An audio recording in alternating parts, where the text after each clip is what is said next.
and I ain't no disrespect to parents out there, bro. And y'all did y'all best. I promise you. I understand. You did your best. You did the best you could with the resources you had.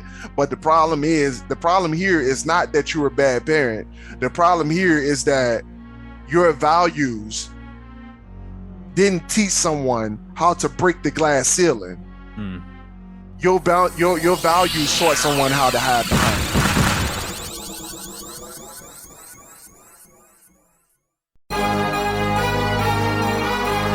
What are you doing today that makes you better than the person you were yesterday? That is part of the Ascension brand. That is the motto, the heart of what we stand for. When I pass away, I want people to know. I want people to remember me. Not for the time that I've spent on this planet, but for the things that I have done to contribute to society. My mama raised a loser, but I broke the chains. I wasn't made to be a player. Alrighty, welcome back, ladies and gentlemen, to the Dirty Trunk Podcast, where the elephant is always welcome. It is me, your boy Marcus Morton. Always with me is the Aaron Mack. We are back in here for another one. And I'm hoping that, really hoping that don't happen again, bro. Facts, that was weird. I don't think I'm ready to get to like the end of a pod that had to start over because Zoom tripping. Facts. Do better, Zoom. Do better. Nah, we need to do better. We need to start relying on Zoom. Or whatever that looked like, we need to figure that out. Word. Especially as we travel into 2023. I know it's only April, but I'm looking way in the future, bro. Nice. So flying into the future, we got a boss of false, ladies and gentlemen. We're just gonna roll right into that one. So there's an article or incident that happened on a plane with well-known celebrity Mike Tyson, if y'all haven't known. And I just want to know, is it a boss or a false move? That, because Mike Tyson is a well-known person, right? And he's well known for the thing he does best, which is bite ears. You said what? Bite ears? Bite ears? Nah. I mean, but that too, though. Like he's known for something that, you really wouldn't want to challenge him in. And there was this guy on this plane that wanted to intimidate Mike Tyson. And, like I said, Mike Tyson is a well-known person. And, you just don't step to Mike Tyson thinking you can take Mike Tyson without being sure you can take Mike Tyson. So, yeah, there was a guy on this plane that wanted to test Mike Tyson this day. And he figured out real quick that was a bad idea. So, also a false move. You had the audacity. Wait. You said a dude on the plane. On the plane. Or at the airport. At the airport. Okay. So he decided that he wanted to try to intimidate Mike Tyson. Yep. That's the story here. Did something happen, or did my man just see Mike Tyson? He see the face tattoo and just was like, you know what? Hey man, fuck you. Like, what you gonna do about it? Like something like that. Like, I don't know. Is there a story there? Or Nope. It was literally on site, just like a passenger who allegedly instigated an altercation on site. On site with Mike Tyson. Okay, well, he just decided that I think I could take him. All right, cool. I feel you. So is it a boss or a false move? Go ahead. It's also a false move to overstep your boundaries. Overstep your boundaries. Oh my God, I had not know we were going there. Overstep your boundaries. and try to do the impossible. I ain't gonna say Yeah, it's impossible, but I ain't gonna say it's impossible. Buster Douglas did it. the odds ain't in everyone's favor Holyfield though. did it. Even after his ear got bit off, Holyfield did it. So I ain't gonna say it's impossible. Oh man. I'm just saying, my little ass moved boxes for a living. So if I saw Mike Tyson in the airport and my man tried to buck on me, I'm just gonna have to let him have whatever he want. I'm just saying, like I ain't been training for that. So like for real, it would be a very false move for me. And I don't know what my man do. Like my man, he could actually be like an amateur boxer or something. But Maybe. even if he's an amateur boxer, it's still a false move because you got your ass whooped in the airport. So I don't really know, man. It's too much. It's too many blind areas there, man. Too many blind areas. Mm. Mm. It was that was a brave guy. That's a very interesting story though. Like I want to know how that transpired. Like you see Mike Tyson in the joint, you just like, hey, fuck that guy. It's like, hey, like that last match. I bet it on. Yeah, you walk up to my man like, yo, I don't like your face tattoo. It looks stupid. And he just fuck around and just knock your ass out. Like that's crazy. He's still like dude's still in shape too. Like Oh yeah. I don't think people understand. Like they like, yo, my man ain't wrestled forever, so so he gotta be down. Like I gotta be able to take him at this point, right? Like nah, bro, my man still work out like he boxed. Like Facts. and dude right now signed to AEW, so like it ain't like he not working at all. He's still in the ring. It's just a different type of ring, but my man is still in the ring. I just literally saw him knock somebody out like last month. So Come on. I might want to chill out on that.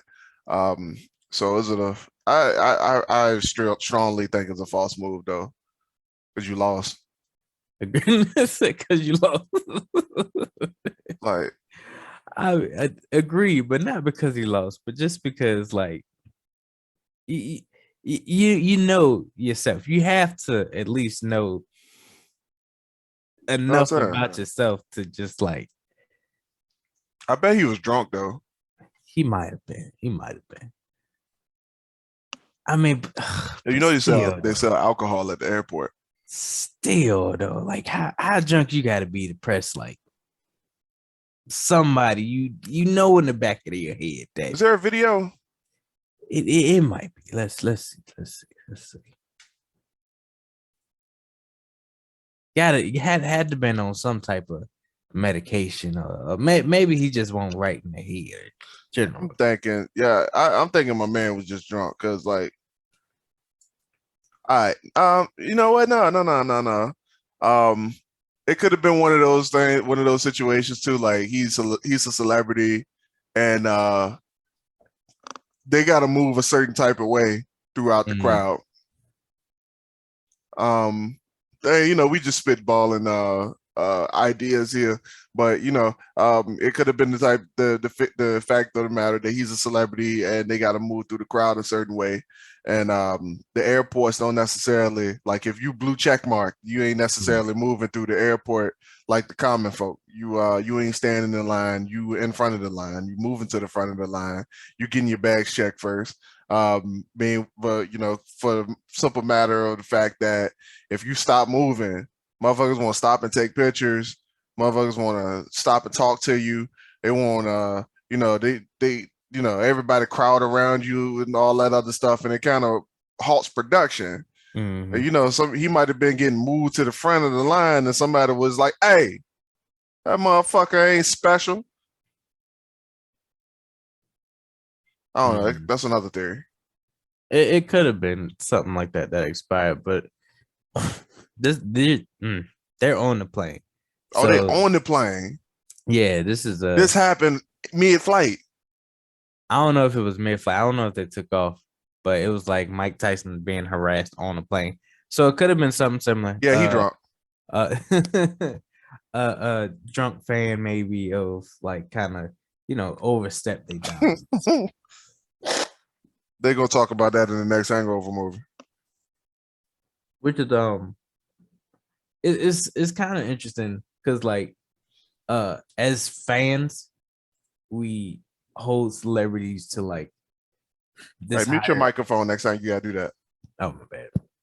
Uh, we hold we hold celebrities to like a higher standard, so we just think like the world of them. But deep down, they just humans too. Sometimes they just trying to Yeah, go out to their local bar or whatever, yeah, or like chill, distress, or de-stress. yeah. Uh, I seen a article recently of Kiki Palmer. I think she made either like a video or a post Mm-hmm. of like she went to this one junk. I think it was like a bar or a club or something, Mm-hmm. and a fan wanted to like take a picture with her, but she was just there, just trying to chill or whatever. So she Why you said go to a no. why you go to a bar? Like why you go to a club? Like what? But anyway, uh, she turned down the fan politely, but the fan still proceeded to film her and like take pictures, like try to take it on the slide or whatever, and she just kind of like jokingly like laughed it off, but she was just like felt very Awkward. It's fucking yeah. awkward. Like,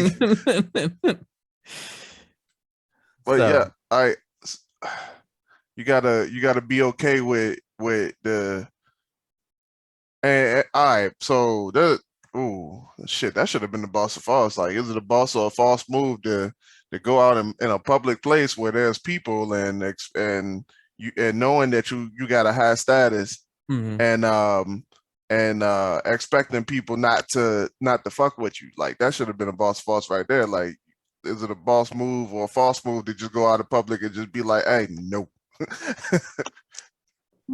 Hey, can I get a picture? No. Autograph? No. Hey, can you say something to my kids right quick? No. Like just straight up, no. Like, is it a boss or a false move to do that? But for real, like if they go out in public, man, and somebody say something to them, they can't be mad at that. You went out in public. Mm. Like I feel you, but like at some point, you have and no, it's not. Ah man, that's a tough one because I hear ET talk about it all the time. Like, and my man, he saved lives for real. Right. Like, dude is a real life superhero. But somebody will see Robert Downey Jr. on the street and like some little kid like, yo, that's Iron Man. Like, yo, he Mm. he Yeah. he he inspired me. He did this, he did that. But like, he's an entertainer too. Like, he's entertaining, and he Mhm. could say no, and somebody will put that shit on TMZ, and he'll be a Mm. super villain. Like, he'll be like, hey, like some little kid who beat cancer because Oh. he was inspired by Iron Man or something like that, and Robert Downey Jr. saw him in the spot and just ignored my man, and now he back in the hospital. Like, it'll be some shit Mm. like that, like, and celebrities had to take that on the chin, man, because they like, people forget that they regular people too, man, but the Yeah. world don't necessarily care about that. Not at all, man. Yeah, they don't care about that, bro. Ooh, that could, well, no, because they've been real supportive about that. It's been a couple of stuff going on with celebrities in the news lately. It's kind of interesting now that I think about it. Uh, with the Johnny Depp situation. I don't want to talk about that. Why? Like, so I got on Mm. YouTube yesterday and I was looking up a informational video, like just like on real estate boy. Mm-hmm. And I saw that was on the front page, like it was like filming it live. I'm like, what the fuck is this? Like, why is this a thing? Mm-hmm. Are they showing the court case live, bro? Well, nah, I ain't gonna say entertainment. That's not something you I can't walk in the joint with my phone. I can't go in the courthouse with my phone. So I don't know how they get a whole camera in there. And I don't know. I seen a clip, so it might been different angles, different cameras they had in there. I'm pretty sure it was like A1, like a cinema camera, almost not really a cinema camera, but it was pretty good camera quality. But like we said, they hold celebrities to like this high standard, and at the end of the day, they're just people, like just Yeah, regular people. yeah. And for a sensitive case at that to be broadcast like that, if he agreed to it, that's one thing. But if he didn't, that's a real big like invasion of privacy. All Like, I'm saying is, bro, I don't understand the point behind it. That's all I'm saying. Like it just literally makes no sense to me to even be broadcasting something so personal. yeah, Like it's not ain't public record until after it's done. So I mm, don't understand why or how it's even being broadcasted like that. Like what good is it? And then like Entertainment Tonight like is showing it live, like sharing it live on Facebook. Like mm. what are y'all doing, man? So I don't know, man. We can get off of that stuff for a minute, bro. Right. Um, That's a Hollywood life. oh man, I ain't ready. I ain't ready. All right. So we're gonna kind of ease our way into the topic. What you had a story for that? Yeah, man. All right, let's hear it. What's up? What's been going on? So like I think I said a few episodes ago um that I was in the works of like creating a real estate empire. Like I said, Mhm. I've starting off in it, and I think I told about my new mentors that Melissa and I have been talking to. Had to break away from them on last Friday when we went out or whatever, and yo, for real, like they were telling us to do something, right? Mhm. And both of us, Alyssa and myself, we were both just like, we don't necessarily want to do that. And it wasn't a matter of like,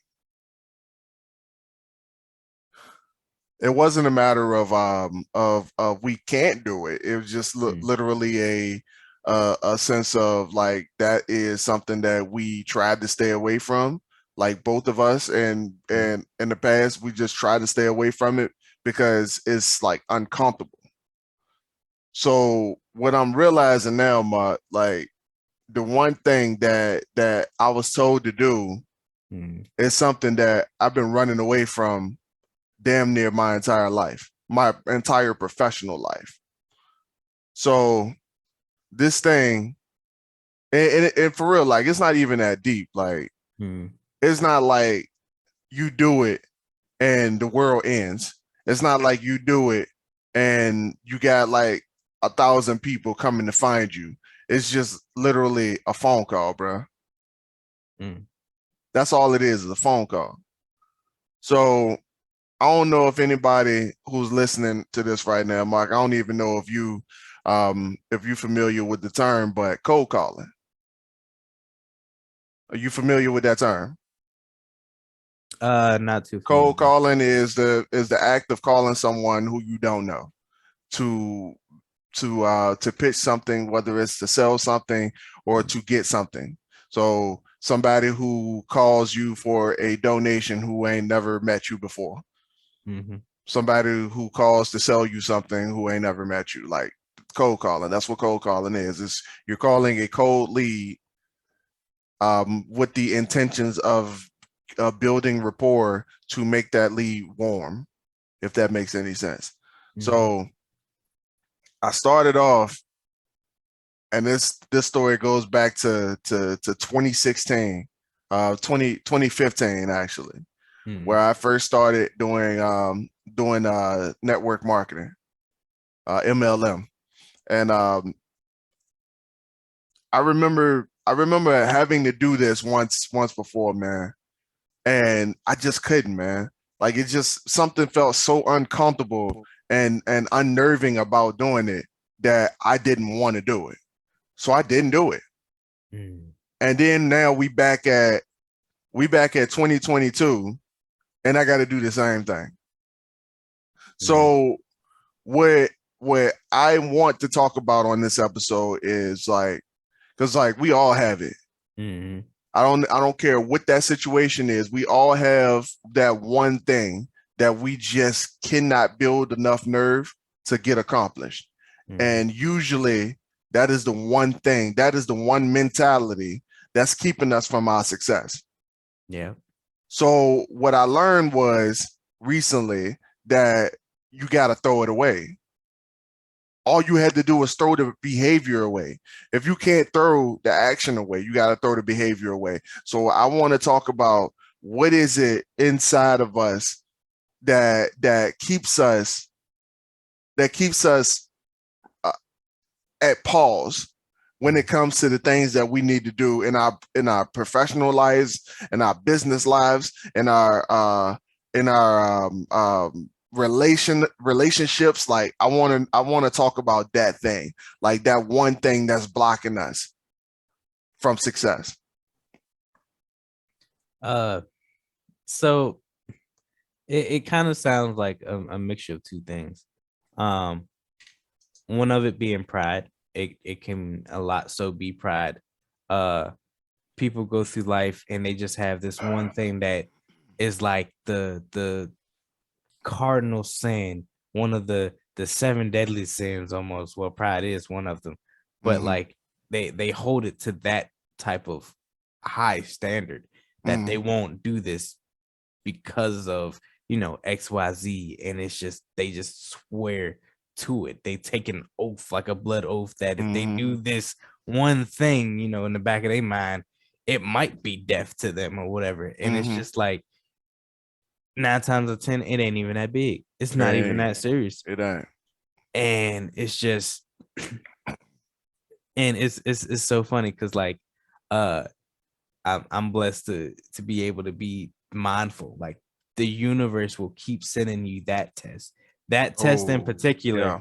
until you pass it. But everybody just be like, they're so unaware that they're just like they'll say things like, "Oh, why this keeps happening to me?" Maybe you need to, it's the universe, God, or whoever you believe in.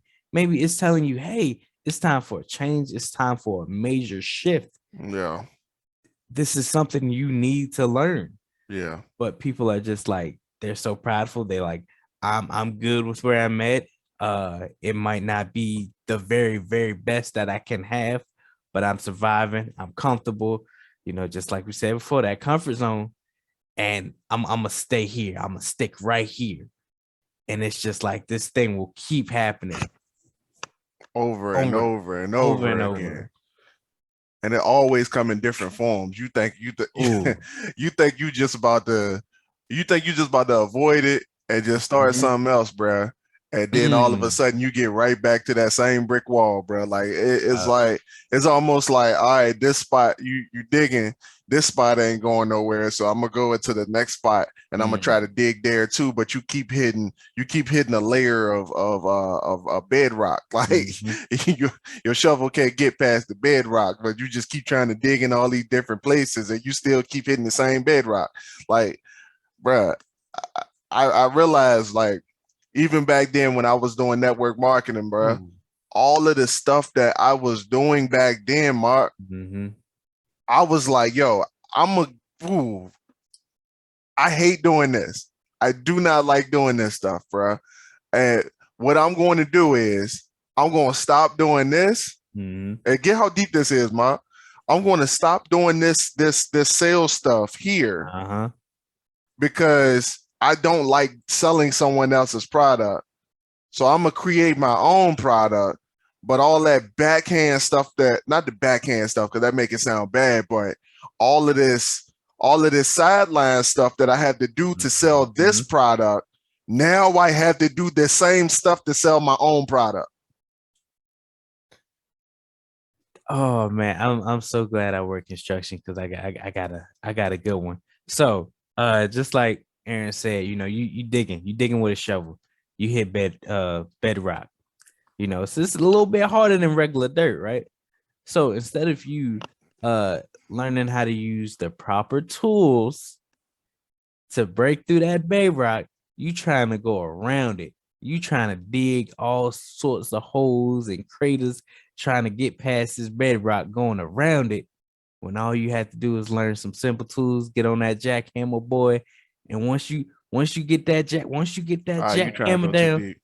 You trying to go too way too deep.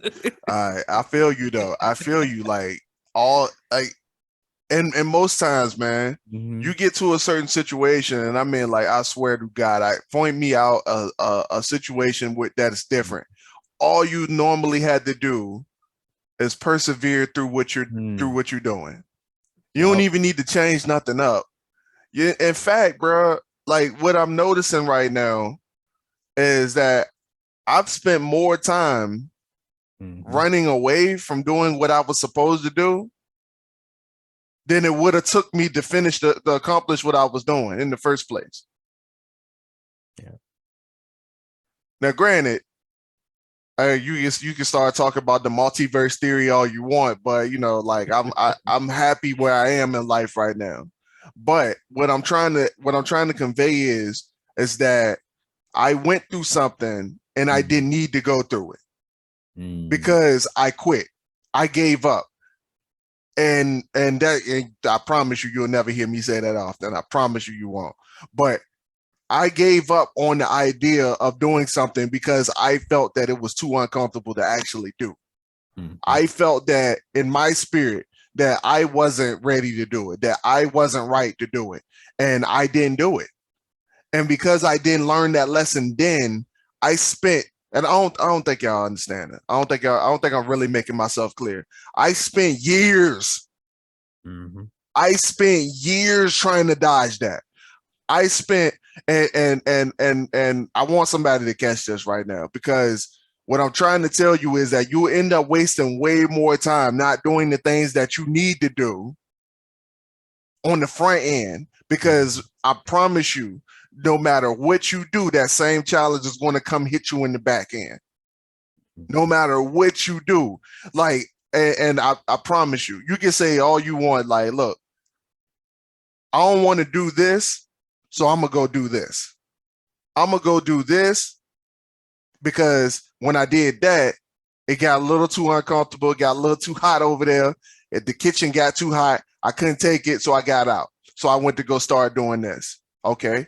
Then you went to do this, and now there's another challenge in front of you that you don't want to do right there. So you jump out of that, and then you want to go into another thing, and you jump out of that because something else got a little uncomfortable there. And now, for whatever reason, you just got all these random ass skills that you don't need in life that ain't gonna push you nowhere. Now, all of a sudden, you a jack of all trades. Mhm. I want y'all to understand that you didn't become a jack of all trades because you're passionate about doing a whole lot of things. You became a jack of all trades because at some point you had to change your passion because you thought that this passion was too complicated to do and it was against your nature because something in the back of your mind said that you can't do that. You're not supposed to do that. You weren't created to do that. So now instead of embracing what is the now and stop looking at the past, instead of doing that and rewiring who you are now, you decided that you were going to do something else, and now you just got a whole bunch of dumbass skills that you ain't never going to use. Mm. And with that, when you become a jack of all trades like that, uh, be mindful that you at one point you were passionate about doing something, and then you you came to a glass ceiling or a block or a barrier, an obstacle, and you just quit. Now, all that knowledge you have, if you're not gonna do nothing good with that, keep it moving and shut up. Like, don't even try, because I've seen too many people do this. Uh, you tried this one idea and it failed for you. All right, it failed for you, even though it might have been something you could have done to succeed in it.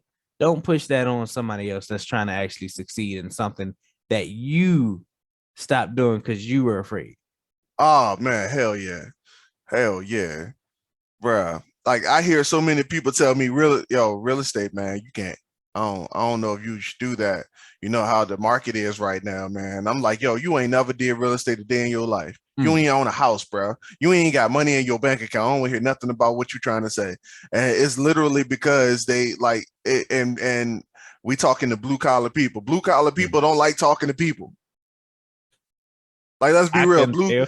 Blue collar people don't like talking to people. When they like, bro, usually it takes months for people at our job to start talking to each other, bro. Like on average, it usually takes about 2-3 weeks, maybe 4. Like it usually takes a long time for people to start talking to people, bro. Because blue collar people don't like talking to people, especially people that they don't know. But if I see you at work, I know a little bit about you. I know that we work in the same place. I know we got the same struggles. What do we bond over? We bond over the fact that we don't like our superiors. We bond over the fact that, yo, it's fucked up that they just made us do this. Like, and then all of a sudden we become friends, bro. Blue collar people do not like talking to blue collar people. So when you're blue collar and you try to do something outside of the blue collar mindset, it becomes uncomfortable. And most people, and I promise you, I see it all the time. Most people, when they get to a certain point, they say, all right, I don't want to do this. That's uncomfortable. Like I told my man when he told me that, yo, I'm passionate about building stuff. I'm like, all right, cool. Let me take you to this joint right here. And we find somebody who can teach you how to build stuff. It's like, oh, I got to talk to people. What the fuck you mean you got to talk to people, bro? You're human. Blue collar people do not like talking to blue collar people. So when they find somebody, to Marcus' point, when they find somebody who want to actually go above and beyond, man, and it's something that they've already seen done before or seen done, because you know, seeing done in blue collar is a completely different ball game. And white collar, I'll get to that in a second. But when they find something that somebody wants to do that they've seen done before, they are going to tear it down, no matter how much success they got in it or success they didn't get in it. And it's crazy because, all right, so I think there's a certain word for it, some type of scientific word for it. I'm not really sure, but there's this type of fear that is pushed on to other people. Like,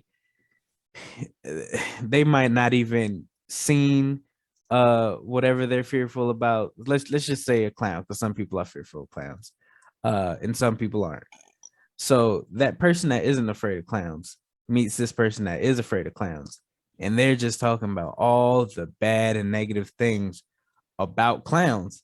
And all right, do me a favor. What's up? You're talking surface level right now. There's a reason why you keep going back to people brushing fears off of on other people. Get into that for a second. Like, dive deep into why you keep going there. I mean, is there some personal? I want to know if there's some personal that you know that you're going through right now that you've seen that happen. You know, in life, you know, I have, you know, I was blessed with 2 parents that love me dearly. But you know, they sold me on the blue collar mentality.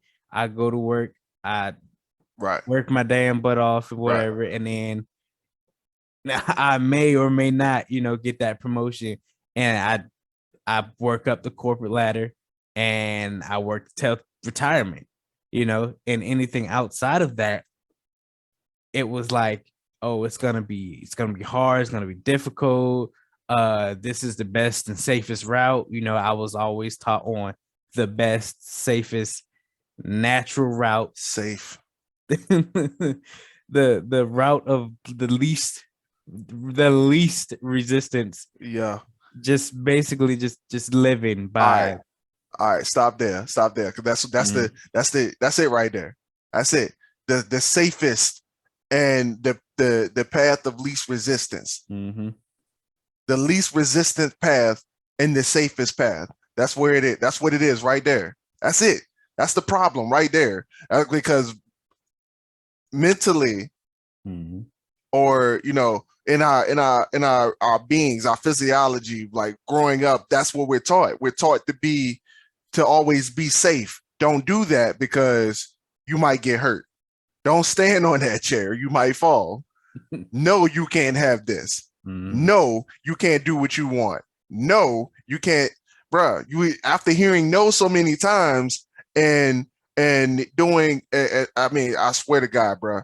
I have to have like a whole different mentality when I have children because, bruh, when I was growing up, man, my mom, like, you talking about rejection, bruh. That was my whole childhood. No was like I was so accustomed to hearing my mom say no that I just went on and found a way to have it or do whatever I wanted to do without even asking her, bruh. Like for real, like telling you that things ain't safe, bruh. Like for real, like my entire childhood, and I'm pretty sure there's a lot more people than just me who went through the same thing when they were kids. And I promise you, it seems like it's a blue collar thing to instill those type of values into your kids, even when you're not even trying to do that. You're just trying to survive. And you're trying to teach your child how to survive, but you ain't teaching your child to thrive. You ain't teaching your child to I ain't no disrespect to parents out there, bro. And y'all did y'all best. I promise you. I know, I understand. You did your best. You did the best you could with the resources you had. But the problem here is not that you're a bad parent. The problem here is that your values didn't teach someone how to break the glass ceiling. Your values taught someone how to hide behind it. So when I come up behind my mom and my dad and I try to do something that's going to benefit my life, the only thing that I can think about, because I wasn't taught how to be a beast when it comes to business. I wasn't taught how to do that. I wasn't taught the values of, if you get rejected, go ahead and brush that off and get back on the horse. Bruh, I came from a household where no meant no. So you get on that, you get the cold calling, you get your list of people that you got to call and make these sales, or the people that you got to call to help. It's not even about you anymore. It's about helping people. It has gone way past just you. Now it's time for you to call people who may or may not need your help. You get that first no. You think about all the no's that you got back in your childhood, and now all of a sudden you don't want to do it. Now all of a sudden you're not the right person to do this because you were told no. And now all of a sudden, I am not going to do this. I am not going to waste my time doing this. Now you're going to make every excuse to not do the things that you need to do because you were told no and you can't handle rejection. So I got a personal story of like how fear can sneak up on you, especially when it's like you see it. So my church, they used to take, well, they still do sometimes. They take the youth or whatever to trips, right? So we went to, I think, Virginia Beach, somewhere in the Virginia Beach area, I think, or somewhere had a rock climbing, facility, whatever. So everybody, we climbing rocks, we having fun, we enjoying ourselves, right? So I was fine, right? Heights, I ain't really too afraid of heights or whatever. So I see this kid, he's climbing up and he gets stuck. And he is just like kind of wigging out. So I ain't think too much about it, but it was still in the back of my head. So I was gonna do one more climb and then I was gonna be done. Did one more climb, Like this was the one where it had the little button at the top that you could hit. I'm getting close to the button. I'm like inches away, but it's like this big gap that you like the rocks get kind of weird the higher you go up. And I couldn't make it. So I had to go back down. So in the process of like me choosing to come back down, I get stuck. Like everything just lock up, and I'm just like, yo, I've been climbing all day. Why am I scared to get down right now? And I'm just like, all right, just jump, just let go. And I'm just like, nah, we're gonna stay right here, buddy. And it was, close to time to go. And I'm just like, bruh, like you just gotta let go.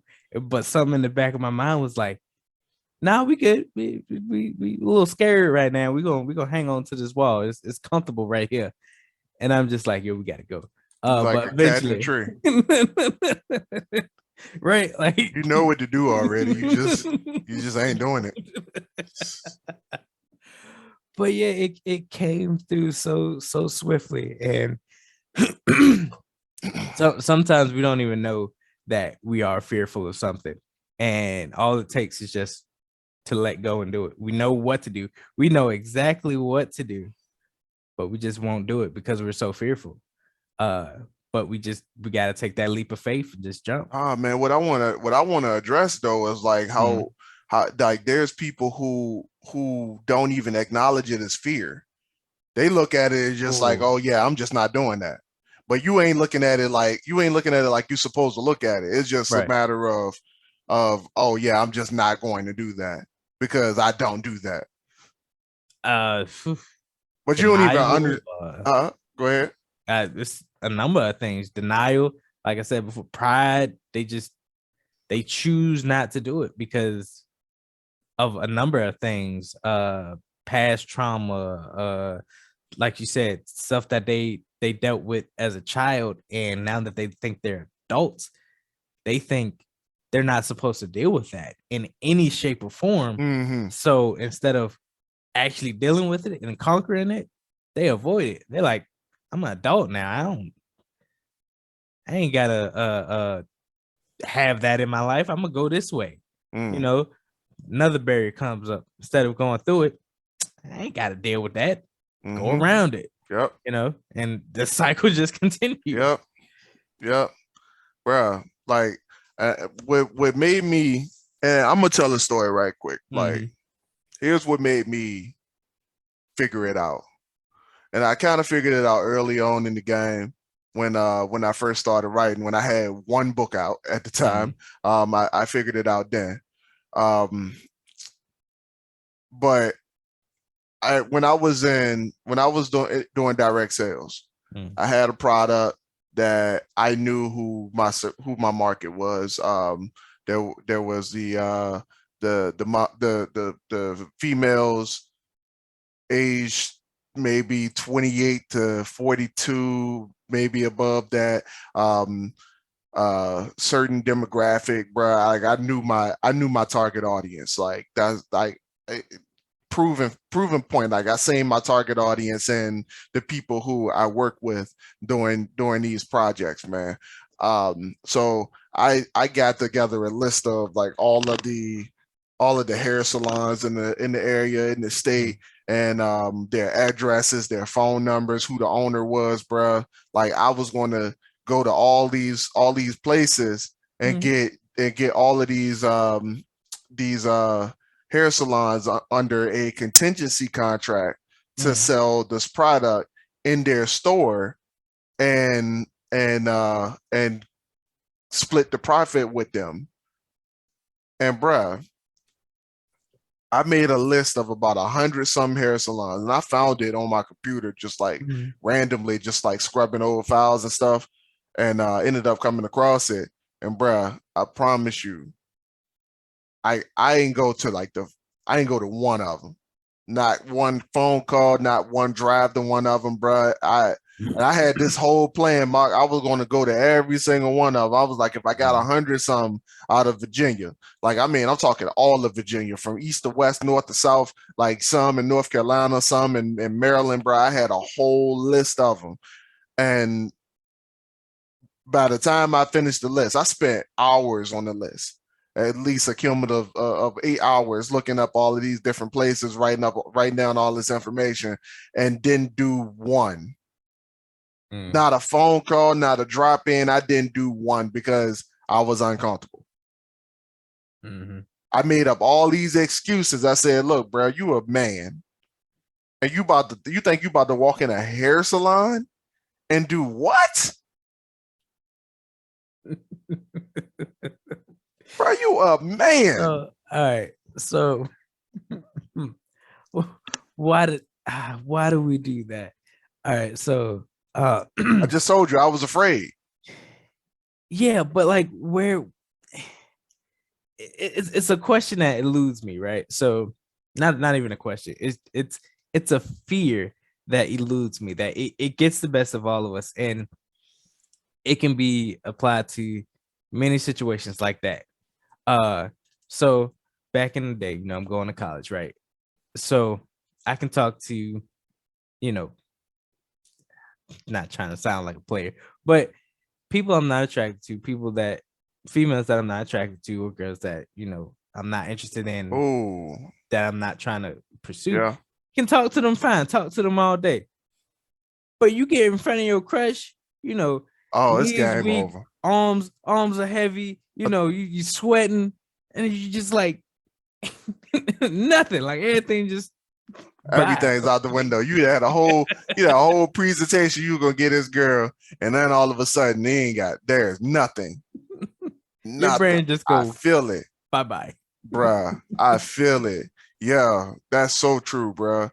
And I think it's the fact that, like, yo, there's a desired result, bruh. Mm-hmm. It's a desired result, Mark. Like, you wanted the girl. Unless, I don't know if anybody else do this, but like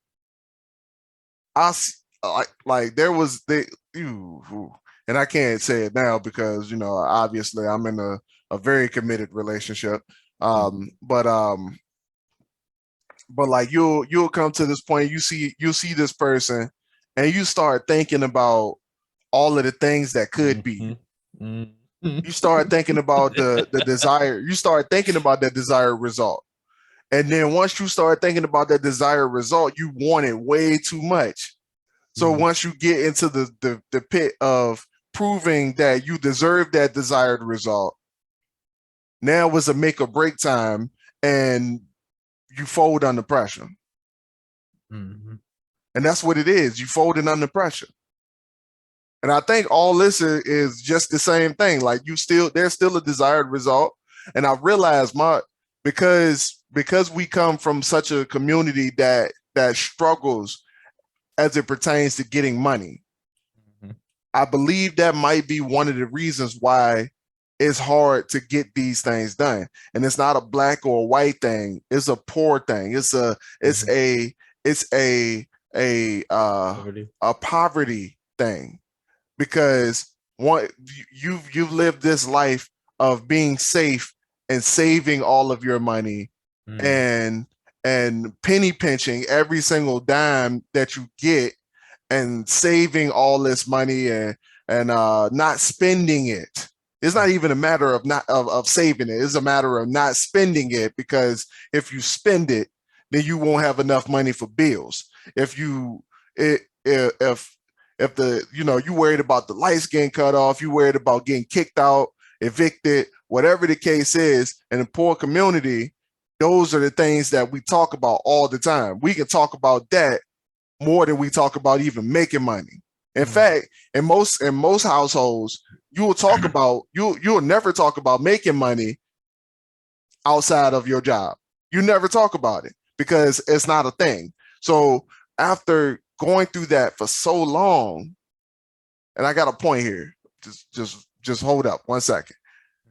After going through that for so long, you get to a point where now I'm getting so sick, so fed up of living that life. Now I want to do more. Then I get to the point that I know for a fact that I'm going to be able to, if I accomplish this, then I'll be able to have more. But because my brain has been so accustomed to to folding under the pressure of money,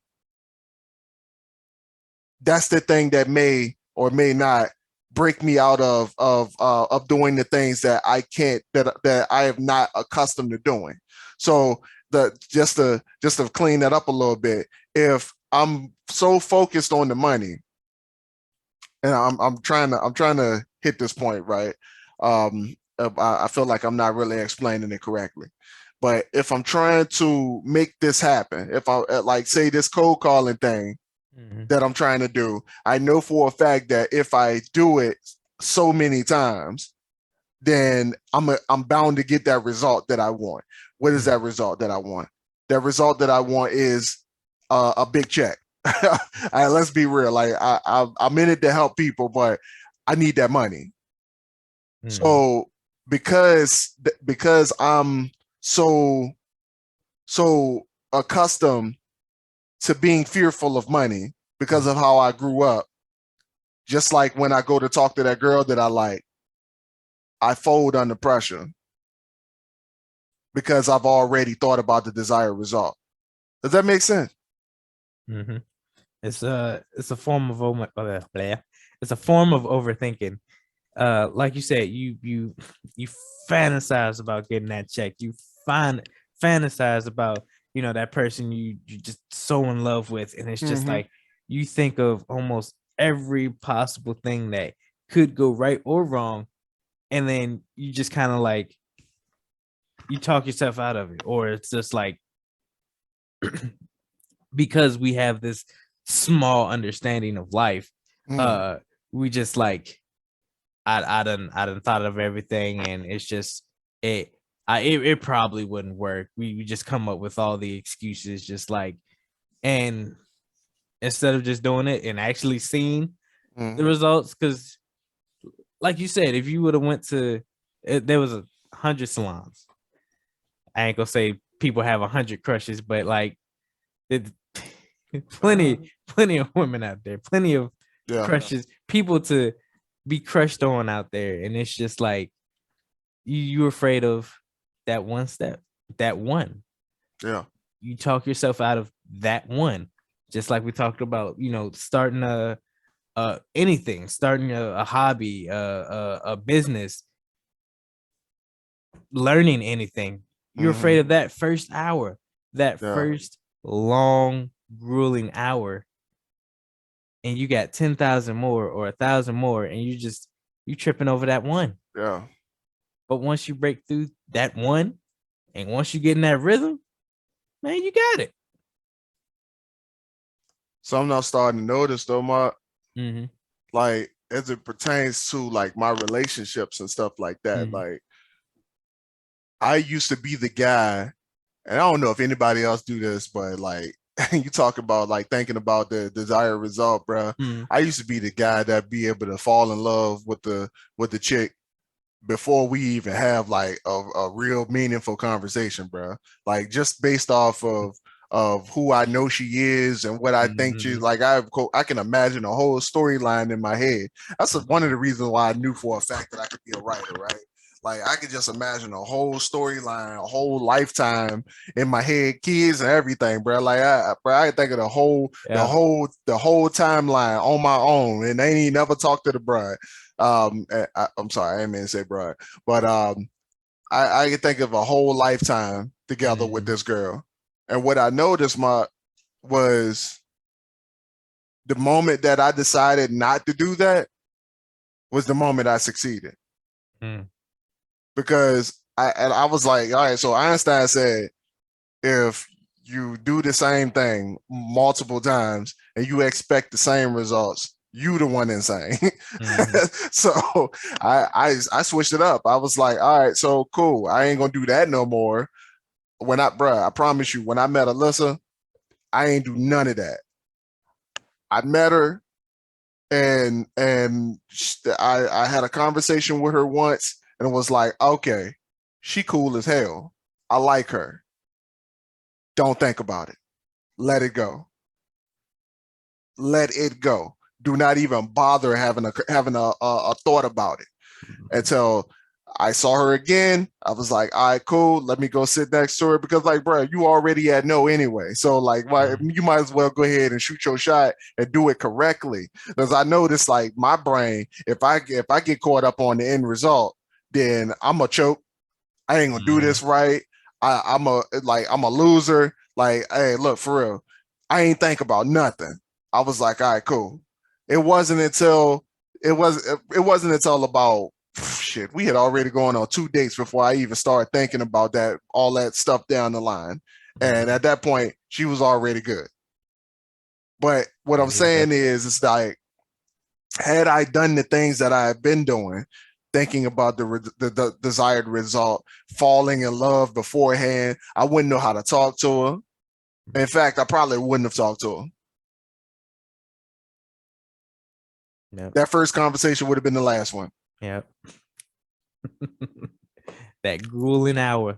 Yep. And I just want to put it out there, like, just for the sake of, like, you're finding that desired result. All that stuff that I was thinking about with before the conversation with the last girls, whatever, that I had a crush on, whatever. All that's still happening now. All of that timeline stuff that I usually think about, I still have that now. I still have that desired result now. And in fact, up until like recently, and I didn't know if I wanted to go ahead and throw that in there in the podcast like that, but just recently, she said yes. Just putting it like that, like, just so we still have that same desired result, that lasting stuff that you think about, where you fantasize before you actually get things done. But the problem is that the work still need to get done, so you don't need to associate yourself with the final result. So cut off the final result. Like, just don't even think about it. Don't think about the money that you need, because when you think about the money that you need, you act out of desperation. So when you act out of desperation, you don't act out of skills. Skills and technique goes out of the window when you're desperate.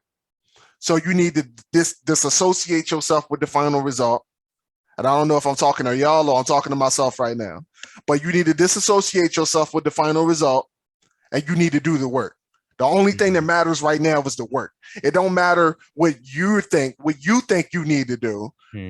But if you're calling to help people, if you're doing something to help people, your thoughts, your feelings, and your desperations do not matter. The only thing that matters is them. So what you're saying is, it takes skill to get women. I got you. But I don't know if it was skill or just dumb luck, bro. Because like I promise you, it was some stuff that I did that was a little questionable. That I'm like, yo, she still said yeah anyway. So, like, bro, for real, I ain't started thinking about the desired result until I asked her out, bro. And like when I asked her out, it was like I was just wondering, if you're free this Friday, maybe we might do something. I don't know. And she was like, yeah, I would love that. I was like, oh shit, that wasn't that bad. Exactly. So what he's saying is, an idea without work is just a dream. It's just a fantasy, and we all have them, but there's a time and a place to have them. You your mouth is watering about eating a cake, but you ain't even went to the store to buy the ingredients to make that cake yet. And you won't get that cake until you take your butt to the store and bring the ingredients back and actually put them in, the correct order to make the cake. So it's a time and place for everything. And, skill will only get you so far.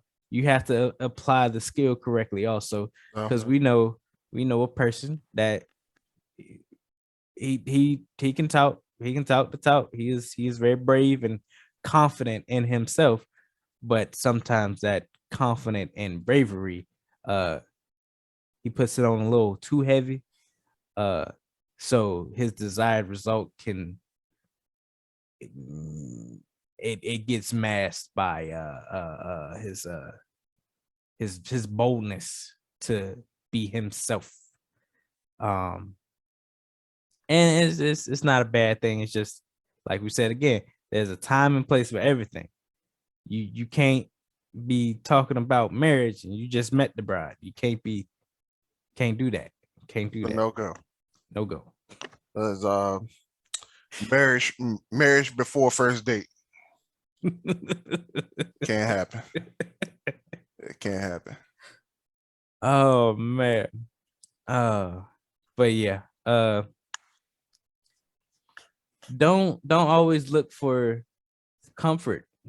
You know, the world is a very revolving place. You need to learn. You need to constantly be adapting, changing yourself to put yourself in higher positions and just learn new things in general.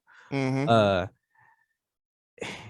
Because it's gonna keep coming up. It's so strange how everything you try to do in life is connected. Like the skills that you would learn from, washing cars, it's the same, well, not same skill, but it's a similar skill that you would have to learn in a corporate job. So You're business principles, yeah, usually, or principles in general, just they tend to translate. very well. Yeah, like wax on, wax off.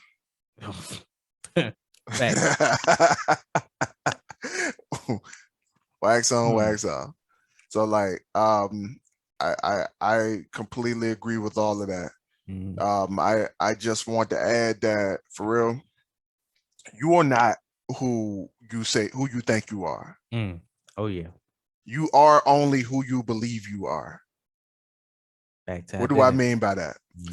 If you say you're something, and I don't care how much you try to deny this, Alyssa's been denying it like our entire relationship. I don't care what you say you are. The only thing that matters is what you believe you are. So if you believe that you can't do something, you're right. Straight up, you're right. But if you believe that you can fight against that, then you may not be able to change that overnight. But what you'll be able to do is you'll be able to restructure your thinking so that you can do it. So I am not able to cold call. That would be true. I am able to become someone who can do cold calls. Also true. Only thing that matters is what you believe about yourself. So y'all got to get away from the stale thinking that your parents gave you. I know you love them to death. It is what it is, but they wrong. They were wrong about you. You were wrong about you this entire time. You are able to do the things that you want to do. The only thing that you need to understand is that you spent a lifetime of running away from the problem. You spent a lifetime of running away from the hurt. You spent a lifetime from running away from actual work. And you spent way too long going back to your job as your comfort zone. So it's going to take a hell of a lot. I mean, a hell of a lot of pain to change that way of thinking. But the only way to succeed past where you are is to do some things that you ain't never did before. That's our time. Whew. All righty, ladies and gentlemen. This has been the Dirty Trunk Podcast with an elephant as always. Welcome. It is me, your boy, Marcus Morton. Always with me is the Aaron Mack. And always remember, those who shy away from addressing the elephant in the room are doomed to be crushed by the weight of it. That is our time. Peace. Love you guys. See you next week.